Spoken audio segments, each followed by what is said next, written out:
One of the hardest feelings in life is knowing who you could be, but not living up to your full potential yet. And some people blame discipline. A lot of people blame time. Majority of the people are going to blame their circumstance, or they're going to make an excuse for why they're not able to live up to their full potential. But the real reason is identity hesitation. So today we're breaking down what really holds people back from becoming the person that they know they should be, and what it's going to actually require of you in order for you to be able to live up to your full potential.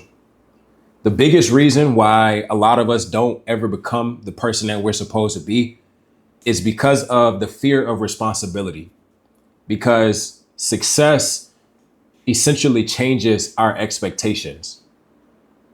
And what I mean by that is when you think about success, you know that you're going to have to change the person that you are. Like God literally has made a crossing road to where you're not going to be able to bring your old identity into your new life. So a lot of us are content with where it is that we are, not because we don't want to become a new version of ourselves, but because growth requires some type of change and our comfort feels a lot safer. I know that this was something that I battled and dealt with for such a long time because I was a person that knew I had gifts. I knew that I had the ability to speak. I could be able to lead people. I was good at communicating. But part of me felt like I would much rather stay quiet and stay to myself than to invite people into my world because of the flaws that I felt like I had. I knew that I had a lot of potential, but a lot of time would just go by and I wasn't necessarily happy with where it is that I was because I knew deep down inside there was something more that I could do. And it took me to pretty much, I don't want to say crashing out, but hitting rock bottom in a way for me to change my perspective on why is it that I was not actually living up to my full potential? Like, why was it that I was able to know what to do, how to do it, and what was required for me to be able to grow? And I can see other people do it. I can help other people do it, but it's hard for me to do it myself. It wasn't until I did deep reflection, and it's still a work in progress, that I came to the realization that the fear of responsibility is what was really holding me back, because I knew that the gifts that I had, if I were to give them to other people, the pressure of becoming or being this person in the public eye is something that kept me in my comfort zone. Because I knew that if I lived up to my potential and I literally did all of the things that I'm asking God to be able to bless me with, or to bless me to be able to do, if I was able to actually live the vision that I saw, that would not require me to be a nobody. That's going to require me to be a somebody. And a lot of us are in that same exact situation right now. We have gifts. We have things that are special about us. We have a uniqueness that makes us different in the world. And that is our edge. But a lot of us just quiet or silence what our edge is. We don't ever really practice being creators. And what we do is we consume more, and we wonder why we are depressed, or we wonder why we're not motivated. We wonder why we just go through this cycle of life and we're not necessarily happy or not able to actually live up to our full potential. And it's because we have adapted the habit of consuming more than we are creating and more than we are actually being who God created us to be. We watch other people do things and we see other people do stuff and we just say, hey, it's just luck that they were able to get there, or it's never meant for me to be able to do things. We tell ourselves all of these different lies, and then essentially we start to believe those lies. But it all stems from fear, because we know what success looks like. We see what our vision actually looks like, and we see the life that we want to live. But the responsibility, not only for what's going to come from the other people, because maybe your dream and maybe your uniqueness is not necessarily being a benefit to a mass volume of people, but maybe it's requiring you to change your habits. So that type of responsibility is something that you also fear, because you know that you can't stay the same person that you used to be. You know that in order for you to be able to grow into a new life, You have to shed old skin. And comfort is safe. Staying who we are is easy because we don't have to challenge ourselves to become a different version of ourselves. So fear of responsibility is what holds most of us back because we are looking at what is going to change about us. And we know that the benefit may be good, but a lot of the times we don't actually want to go through the steps that we're going to have to take in order for us to become the people that we're supposed to be. Not only do we deal with the fear of responsibility, but a lot of us also are stuck with the waiting syndrome. We sit and we wait for the right time. We sit and we wait until we feel ready. We sit until we feel confident in the thing. But the harsh truth is this: you're not going to ever be ready. You're not going to ever feel confident, and the time is never going to be right. The only way for you to make it right is for you to take action on the things that are going to get you closer to whatever it is that you're thinking about. And although that advice is something that is so simple and it seems like, it's easy for us to do, the truth is this: the reason why you never feel ready is because ready is not a feeling, it's a choice. The reason why you never feel confident is because confidence only comes after you have made the choice to take action on the things that's going to move you forward. Because the only thing that waiting really does, it just delays your growth. And it's a lot easier for us to remain comfortable in staying who it is that we are than to change what our identity looks like. So we hesitate. We sit back. We say that there's going to be a better moment. I'm going to have this before. I'm going to wait until I get this thing before I start to do this thing. I wasted I don't even want to count the amount of time I don't even want to count how much time I feel like I wasted. I don't even want to count how much time I feel like I wasted in preparation, like just feeling like, oh, I need to go and I need to learn more. All of these books that you see behind me, I went through and I felt like, okay, I just need to go and read one more book. I need to go and buy one more course. I need to go and listen to one more mentor. But it got to a point where I started to look around and it's like, well, seems like all of these people are teaching the same exact things. It seemed like all of these books are saying the same exact things. It seems like the principle is the same way. No matter how you want to look at it, like the principles stay the same.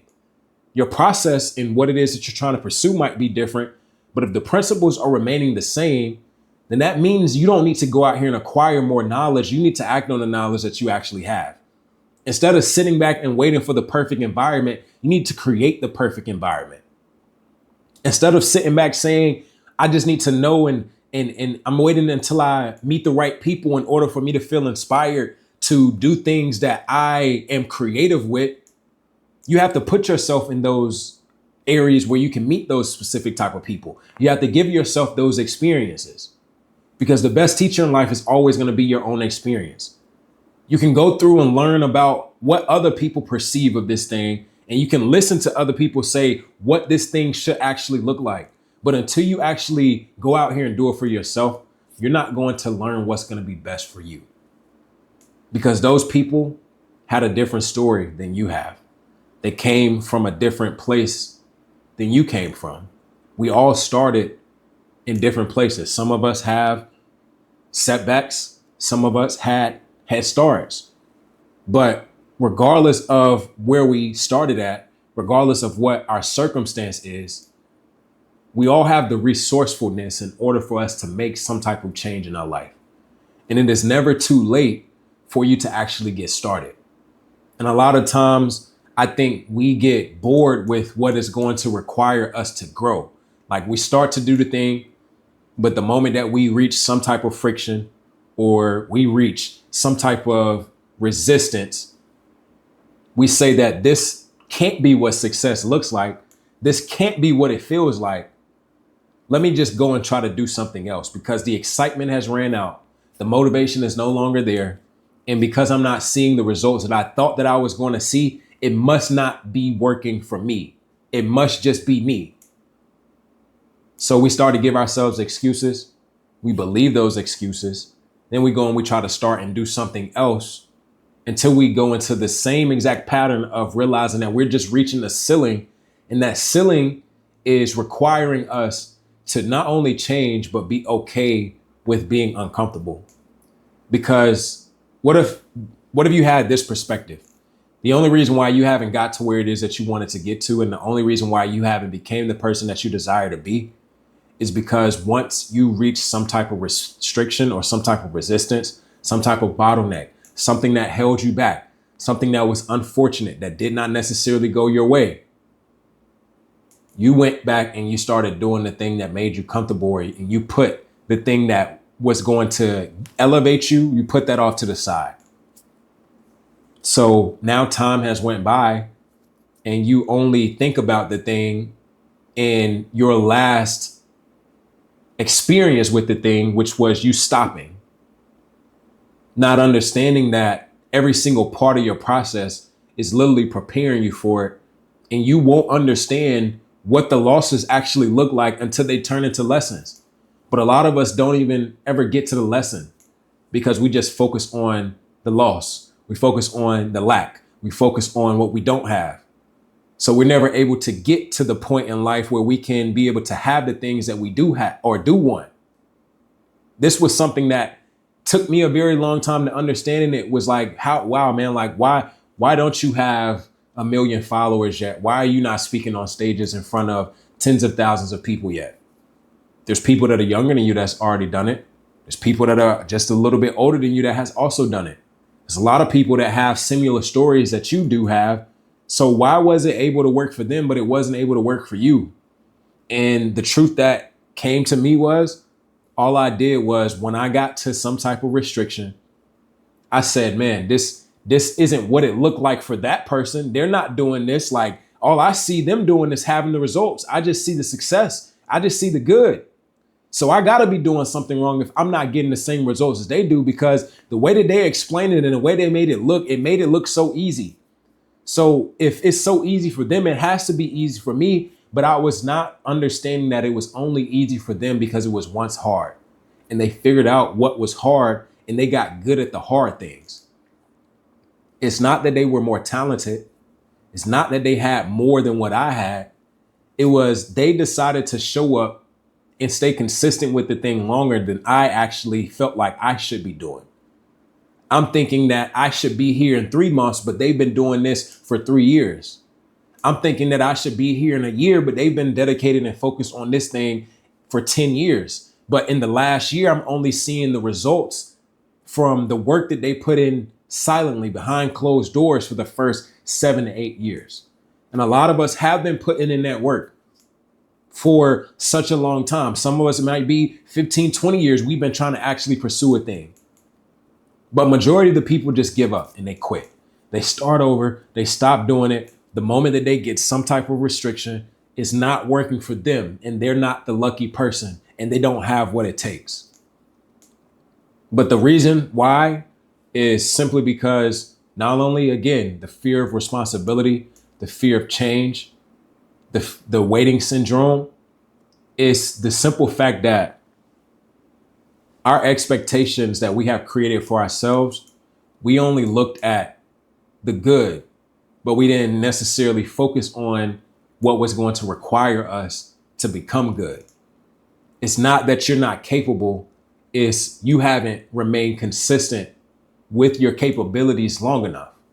And that's why you are where it is that you are. And that's why you may not have lived up to your full potential yet. And maybe you are in a position where you are doing all of these things and you have been consistent, but it just feels like you're in this gray area of, it's like, why am I in between the person that I want to be versus the person that I know that I used to be? Like, that area in between is where a lot of people just say, I'm going to go back to who it is that I used to be, because I don't feel like the person that I can be is something that is actually worth chasing. But if you're watching this video right now and you've been a person that has been pursuing the thing that you've been working towards for such a long time, this is just a call to action to continue to take action, to continue to remain patient, to continue to remain focused on the things that are going to get you to where it is that you are desiring to go, even if you don't understand it right now. You got to continue to show up and put your best foot forward. You got to continue to show up and do the things that are going to require you to grow. And you have to be okay with uncomfortability, because in the uncomfortable areas, in the adversity moments, those are where the real opportunities lay. And most people don't ever succeed on the opportunity because they're not able to look or perceive the circumstance. They only see the lack. They only see the bad. So if you see the good in every situation, or you try to see the good in most situations, eventually the good appears after you go through a specific time period and you've gotten further. So how can you be able to get out of this rut of the fear of responsibility, the fear of change, the waiting syndrome? What's the strategy? I like to call this one the becoming strategy. And it's something that I didn't necessarily understand when I was in college, but it was a professor that I could not stand. I hated him. Like, he just made my life so much harder. Like, I was blaming him for me not wanting to come to his class. But one thing that I always remember, no matter how much I hated him, he taught me something that I live by today. And it is something so simple as he will always say, don't be, become. And at the time, being, 20, 21 years old, I didn't necessarily understand that. But he will always say and end class with, don't be, become. It wasn't until I turned 28 years old that what I started to actually understand that in order for you to receive the gift of life in the version that we feel like we should have it, which is our dream, our vision, whatever it is that you want to call it, you can't just focus on being that person or saying that I want to be somebody. You have to do the things that's going to force you to become that person. So what's the strategy? The strategy is acting before you are ready. The strategy is being able to change your identity for how you view yourself through the behavior that you have on a day-to-day basis. And your behavior is action. Like, it always goes back to action. No matter how many videos that I make, I'm going to always go back to the simple saying that you have to be able to take action. A lot of us are familiar with the law of attraction. The law of attraction is essentially saying whatever it is that we want in life, we can be able to attract it. And it is a law of karma, cause and effect. If I go out here and I do this thing that's going to get me a positive result, if I continue to do this thing long enough, then I'm going to be able to attract or acquire whatever it is that I desire. But the biggest part of the attraction aspect is not just, oh, if I ask for this thing and it's cause and effect, it's the law of karma. The biggest part of this, in order for you to attract anything, you have to act. There's no attraction without action. So regardless of how you want to look at it, you have to continue to act even before you're ready. And if you want to be able to change your identity, you have to focus on changing your behavior through the habits that you create. Because I know we're familiar with the saying, it takes 21 days for you to make or break a habit. It takes 66 days for you to be able to build a lifestyle. Well, the reason why it takes 21 days to build a habit is because you had to act on those 21 days in order for your mind to look at this as, this is something that I'm used to. This is a routine that I'm actually used to. So it's the same thing in life, regardless of what it is that you're pursuing in life, whether it's a new job that you're pursuing, whether it's a new venture that you're trying to go and do, whether it's a new business that you're trying to get started. The simple fact that God put it on your heart that you can see a vision that gives you more than what it is that you have right now, it gives you the proof that you can be able to attract that thing. But unless you take action on that thing for such a long time and you remain consistent through the action, then you won't ever be able to get what it is that you're trying to receive. So growth is something that you're going to have to do through discomfort. Like, that's also part of the strategy, being able to grow through your discomfort, being able to show up and act when you're not ready, being able to grow through your discomfort, being able to change your identity through your behavior. That's the becoming strategy. So don't just say that I'm going to be something. Focus on becoming that something. Don't just say I want to do it. Actually do it. Change your wants into things that you just naturally do, so much to the fact that there's no choice but for life to give you what you have asked for, because you continue to show up and do the things that are forcing you to be able to get closer to the things that you've asked for. So in closing for this particular message, if you don't remember anything else, remember this right here. You become who you act like daily. So if you don't like the person that you or your situation for where it is that you are, change the way that you act, create better habits, do things that fit your destiny, and eliminate the distractions that don't fit your destiny. And understand that execution is the only thing that's going to create identity. So the reason why you've been hesitating, changing the person that you desire to be, the reason why you haven't been able to become the full version, and you've been stuck in this area of feeling like, man, I have this potential, but I'm not living up to this potential, is because you've been taking action, but it's not action towards the things that you actually want. And the moment that you start taking action towards the thing that you want, you are going to deal with some type of adversity. But the people that are able to go through that adversity, the people that are able to make it through the fire, those are the people that make it to the other side, and they're actually able to reap the benefits of just staying consistent through taking action. There's no secret to success. The people that have success, they took action.